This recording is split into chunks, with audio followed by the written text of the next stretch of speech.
Hello दोस्तों, नमस्कार। आप सभी का स्वागत है आपके अपने परिवार शिक्षा 24/7 में। देखिएगा दोस्तों, आज हम वीडियो के जो री एग्ज़ाम हुए हैं, यानी कि जो 2018 में वीडियो की परीक्षा हुई थी दोस्तों, वो कैंसिल हो गई किसी कारणवश। तो दोस्तों 2023 में इसके री एग्ज़ाम हुए हैं। अब दोस्तों देखिएगा, ये 26 जून और 27 जून को दो दो शिफ्ट में एग्ज़ाम कराए गए हैं। तो हम दोस्तों चारों जो पेपर हुए हैं वो हम कराएंगे एक एक करके। तो आज हम 26 जून को जो फर्स्ट शिफ्ट का पेपर हुआ था वीडियो का, 26 जून फर्स्ट शिफ्ट का पेपर सॉल्यूशन आज हम कराएंगे। चलिएगा देखिएगा, आज का पहला प्रश्न है, विद्यालय की शोभा वही बढ़ा सकता है जो अनुशासन में रहे, यह किस वाक्य का उदाहरण है? बताइएगा आंसर क्या है, किस वाक्य का उदाहरण है? ये संयुक्त वाक्य, प्रश्न वाक्य, सरल वाक्य, मिश्र वाक्य। तो इसका आंसर है दोस्तों option D is the right answer. यह मिश्र वाक्य का उदाहरण है। अगला प्रश्न है, प्रश्न नंबर 2, श्रुति सम भिन्नार्थक शब्द युग्म लक्ष्य और लक्ष्य का उचित अर्थ है। उद्देश्य, लाख, गिनती, देखने योग्य या संपत्ति, तीर, रुपया, लाख, उद्देश्य। तो दोस्तों इसका आंसर है B option, sorry A option is the right answer, उद्देश्य और लाख यानी गिनती। चलिएगा अगला प्रश्न देखिएगा, प्रश्न नंबर 3। प्रश्न नंबर 3 देखिएगा दोस्तों, किस विकल्प में शब्द युग्म का अर्थ भेद सही नहीं है? यानी कि आप में दोस्तों इसमें छांटना है कौन सा सही नहीं है। शब्द युग्म दिया है और अर्थ का भेद दिया है। तो देखिएगा, अभिराम, अविराम, स्थिर, लगातार। तो दोस्तों प्रश्न नंबर 3 का आंसर हो गया option A is the right answer. अगला प्रश्न है, प्रश्न नंबर 4, निम्नलिखित में से कौन सा वाक्य संयुक्त वाक्य का उदाहरण है? देखिएगा आंसर, बताइएगा आंसर क्या होगा। जो परिश्रम करेगा उसे सफलता मिलेगी।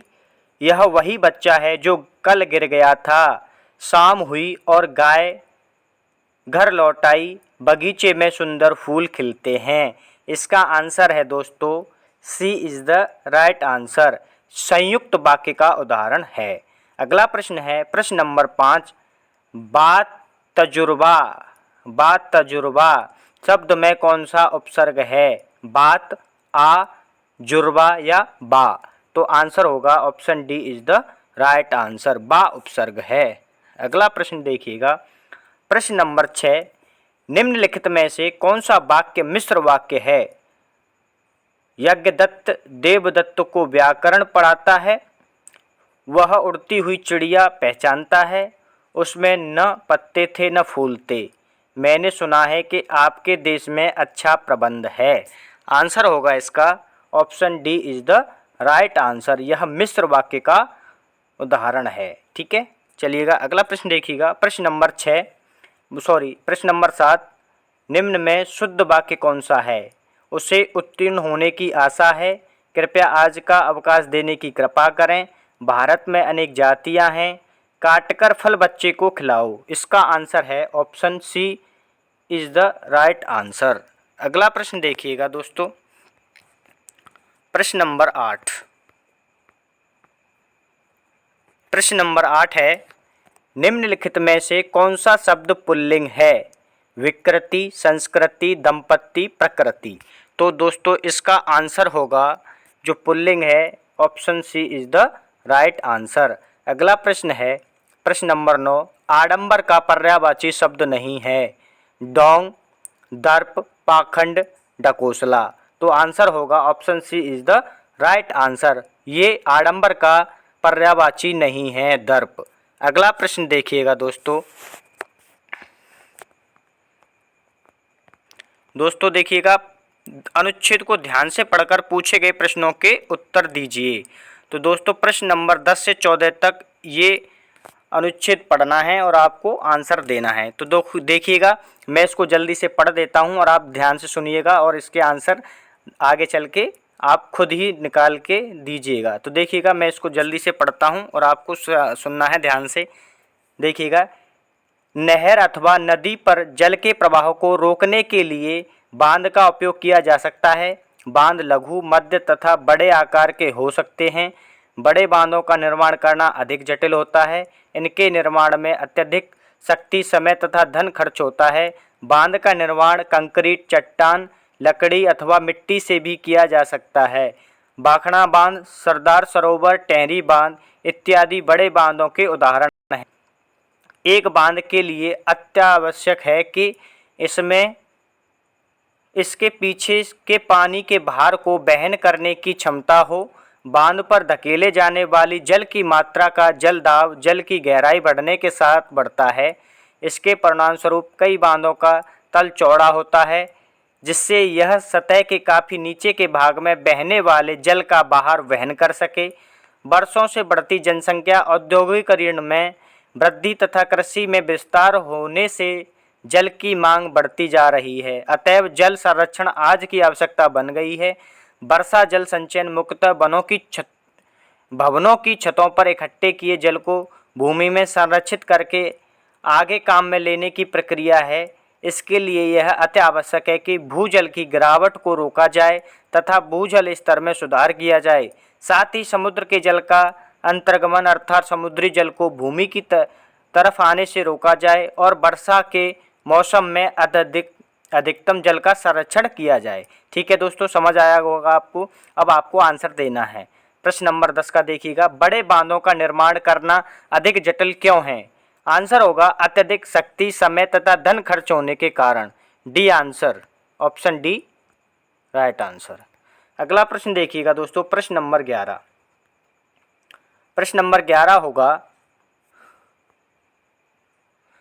जल की मांग क्यों बढ़ती जा रही है? औद्योगिकरण में वृद्धि, वर्षों से बढ़ती जनसंख्या तथा कृषि में विस्तार होने से। इसका आंसर है दोस्तों प्रश्न नंबर 11 का ए ऑप्शन राइट आंसर होगा। अगला प्रश्न देखिएगा, प्रश्न नंबर 12। जल संचयन वह है जिसमें खाली जगह सही कथन से वाक्य पूरा करो। अब दोस्तों देखिएगा, ये खाली जगह दी गई है, इसको भरना है। जल संचयन वह है जिसमें वर्षा जल को मुख्यतः भवनों की छतों पर इकट्ठा करके भूमि में संरक्षित करके आगे काम में लिया जाता है। दोस्तों इसका आंसर हो गया option A is the right answer. अगला प्रश्न देखिएगा, प्रश्न नंबर 13। जल संरक्षण का सही समास विग्रह और समास का नाम बताइए। इसमें कौन सा समास है और इसका समास विग्रह करना है। जल संरक्षण, तो दोस्तों देखिएगा इसका आंसर होगा जल का संरक्षण। ये हो गया समास विग्रह। और कौन सा समास है इसमें? तत्पुरुष समास, यानी कि देखिएगा विभक्ति चिन्ह का संबंध बता रहा है जल का संरक्षण। ठीक है, तो आंसर हो गया ए। अब देखिएगा अगला प्रश्न है प्रश्न नंबर 14। बांध का निर्माण किया जा सकता है, वाक्य पूरा करना है। ये खाली जगह दी गई है। बांध का निर्माण किया जा सकता है कंक्रीट, चट्टान, लकड़ी अथवा मिट्टी से भी। आंसर होगा सी इज द राइट आंसर। अगला प्रश्न है प्रश्न नंबर 15। कंठ से उत्पन्न होने वाले वर्ण हैं। इसका आंसर होगा दोस्तों B is the right answer, ग घ। ठीक है, चलिएगा अगला प्रश्न देखिएगा, प्रश्न नंबर 16।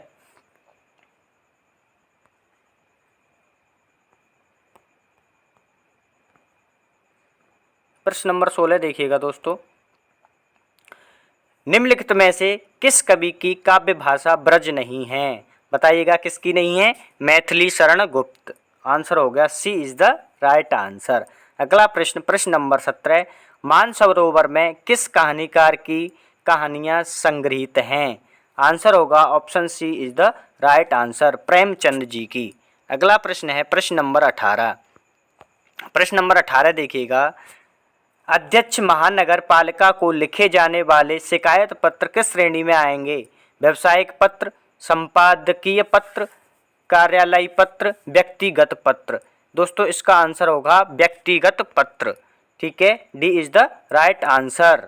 अगला प्रश्न है प्रश्न नंबर 19। जब प्रथम वर्ण व्यंजन और दूसरा वर्ण स्वर हो तो उनके मध्य की संधि होगी व्यंजन संधि, विसर्ग संधि, अयाद संधि, स्वर संधि। इसका आंसर है ए इज द राइट आंसर, व्यंजन संधि। अगला प्रश्न है 20, कबीर की भाषा कौन सी है?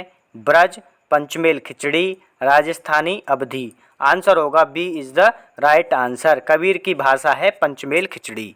अगला प्रश्न है प्रश्न नंबर 21, एक भारतीय आत्मा किनको कहा गया है? माखनलाल चतुर्वेदी। आंसर है option A is the right answer, Makhanlal Chaturvedi. ठीक है,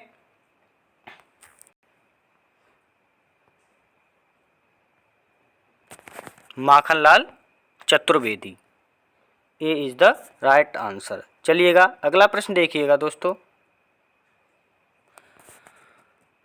प्रश्न नंबर 22, संविधान के किस अनुच्छेद के अनुसार संघ की राजभाषा हिंदी और लिपि देवनागरी होगी?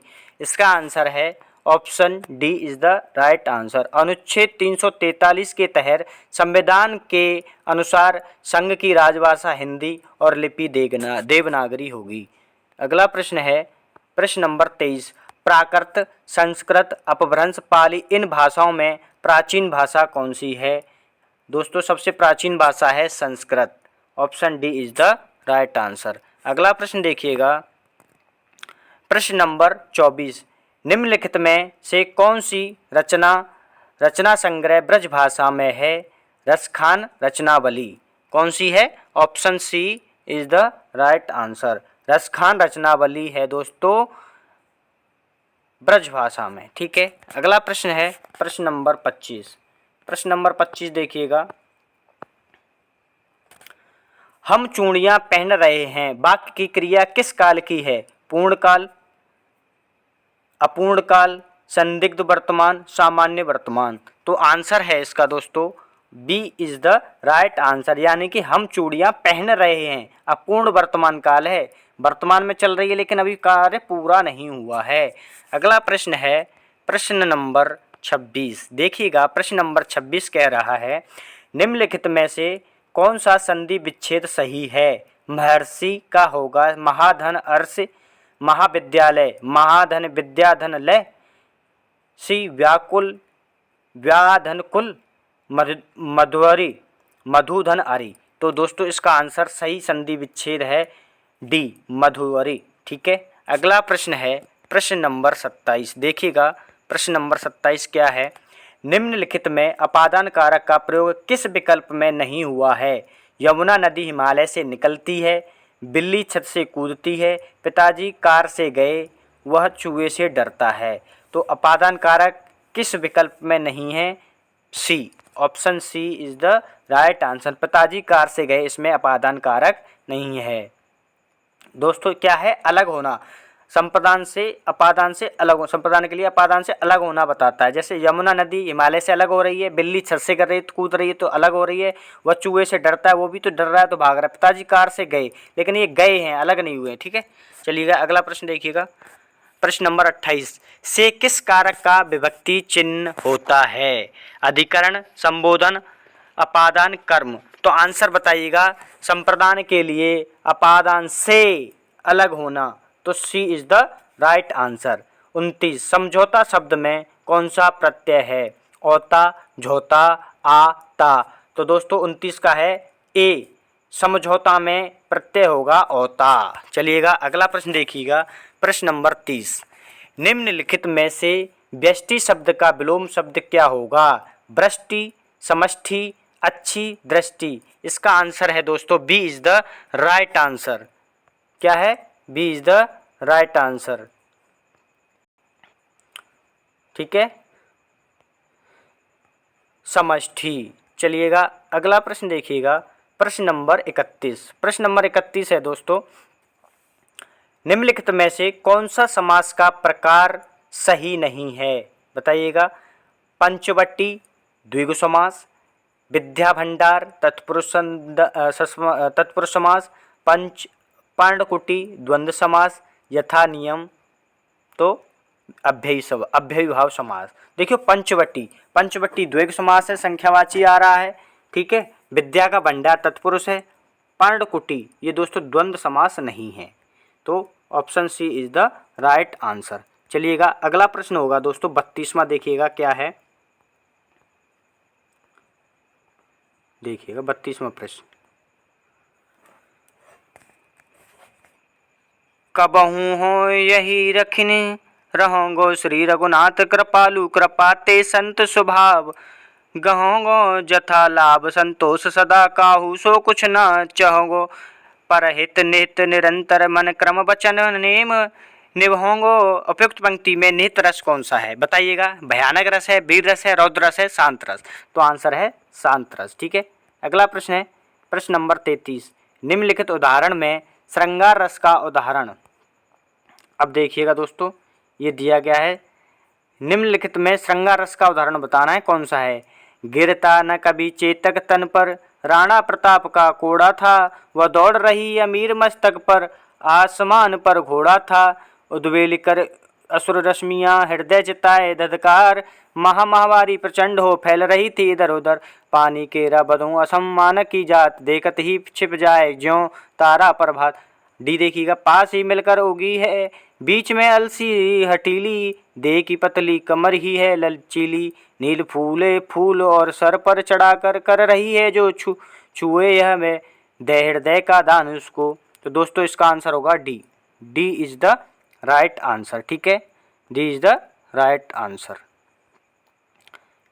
श्रृंगार रस किस में है? डी। चलिएगा अगला प्रश्न देखिएगा 34, निम्नलिखित में कौन सा अर्थालंकार का एक प्रकार है। यमक अलंकार, वक्रोक्ति अलंकार, श्लेष अलंकार। इसका आंसर है दोस्तों रूपक अलंकार, रूपक अलंकार। चलिएगा 34 का बी आंसर हो गया।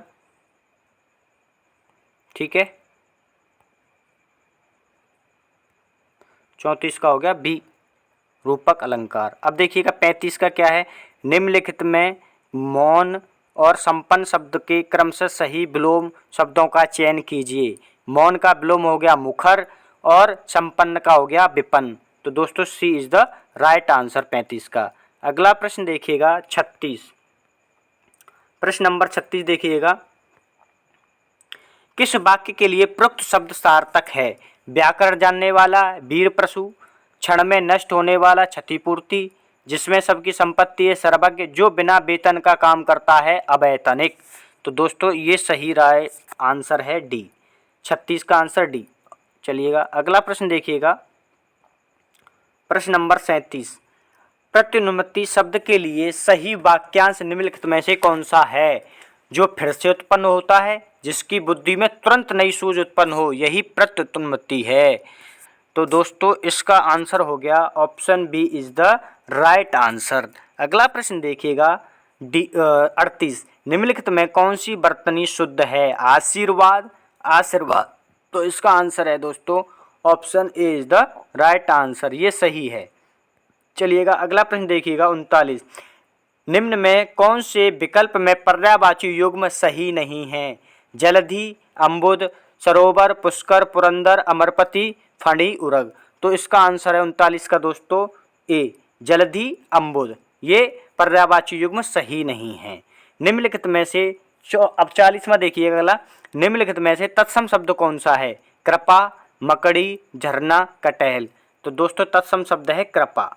अगला प्रश्न है 41, निम्नलिखित में से सलाका का तद्भव रूप कौन सा है। सलाई, सिलाई, सलाका, सलयाका। तो आंसर होगा इसका 41 का ए, ए इज द राइट आंसर, सलाई तद्भव रूप है।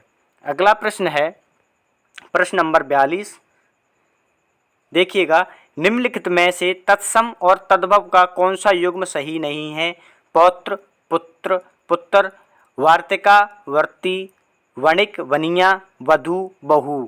तो दोस्तों जो तद्भव का ये युग्म सही नहीं है, पौत्र, पुत्र, ये सही नहीं है। पौत्र, पुत्र, वणिक का बनिया सही है, वर्तिका का वती सही है, वधू, बहु। अगला प्रश्न है प्रश्न नंबर 43 देखिएगा,